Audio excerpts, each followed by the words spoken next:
A confidential United Nations report found that North Korea developed its nuclear weapons and ballistic missile programs and gained millions of dollars in revenue from international cyber attacks, according to Reuters, which obtained an excerpt of the report on Saturday. In an annual report submitted by the UN Security Council on Friday, independent sanctions monitors detailed the extent of North Korea's weapon development in 2021. While the country did not test any nuclear weapons or launch any intercontinental ballistic missiles, the nation did continue to develop its capabilities for the production of nuclear fissile materials, according to the report per Reuters. North Korea, which launched at least 7 missiles last month alone, also continued to invest in its ballistic missile program and build out infrastructure for nuclear and missile development last year, according to the report, Reuters reported. Maintenance and development of North Korea's nuclear and ballistic missile infrastructure continued, and North Korea continued to seek material, technology, and know how for these programs overseas, including through cyber means and joint scientific research, the report said. North Korea demonstrated increased capabilities for rapid deployment, wide mobility, including at sea, and improved resilience of its missile forces, it added, per Reuters, which is kind of obvious if they're testing over and over again. They theoretically would become better with these weapons. Inspectors from the UN's International Atomic Energy Agency has been expelled from monitoring North Korea's nuclear program since 2009, but raised the alarm in a report in August that the country had potentially restarted a reactor in its nuclear complex. The agency called development deeply troubling.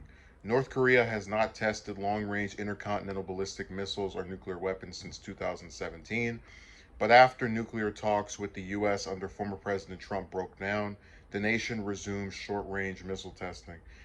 It, this is just an issue I have with this article. They frame it as, oh, after Trump didn't finish talks that actually went somewhere with North Korea, they continued this missile testing. But one thing is, Trump's been out of office for a whole year, and wouldn't you at some point start to discuss what's happened under Biden with regard to North Korea's missile program?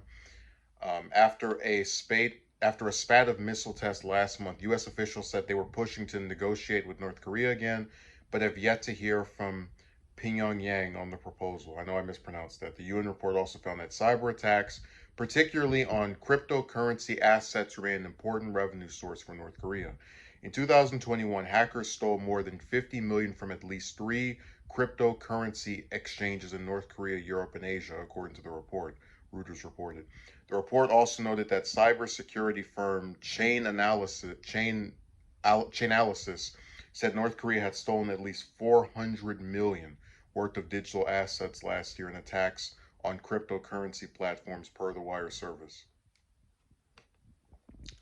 I don't think I've ever heard of these cyber attacks and them using that to steal millions, hundreds of millions of dollars. That's something new that gets underreported. Really, with North Korea, the only thing we hear about them ever is either the missile program, which everyone already knows they test missiles like all these other countries or whatever, or the stuff relating to the pandemic. So the food shortage, for example, I did a video about that several months ago, I think.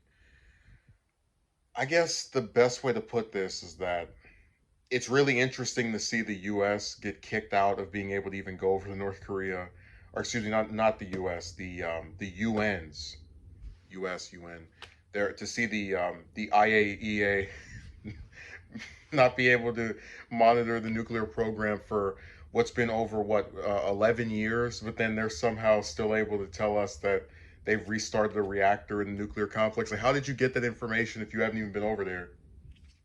Maybe they have spies. So it's an interesting report. Um, all I can hope is that the U.S. is able to continue peace talks with North Korea, but I don't really see it happening. I think we're just going to keep getting more tough talk from Biden, and people are just going to dig their heels in the sand, and it won't go anywhere. We'll just be kept in this same old repetitive cycle for years to come. And I hope I'm wrong.